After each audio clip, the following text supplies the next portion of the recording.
Идея, смелость и трудолюбие позволили 20-летнему студенту из Кызылорды открыть собственное дело.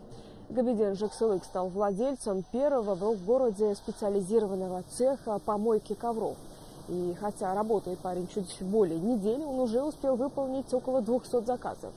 Клиенты признаются, привлекать новые технологии и качество выполненных работ. А молодой предприниматель делится. Тщательно изучил рынок и понял, что для успешного стартапа ему понадобится 11,5 миллионов тенге. На то, что такую сумму дадут студенту, Габиден не рассчитывал, но все же решил стать участником программы «Дорожная карта бизнеса-2020». За проект Габидена поручился фонд «Даму». Теперь вдохновленный бизнесмен рассчитывает построить собственное помещение для мойки.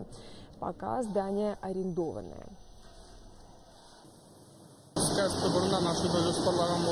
Я давно вынашивал эту идею и в успехе не сомневался. Эти аппараты я закупил в Турции. Теперь с удовольствием работаю. В клиентах недостатка нет.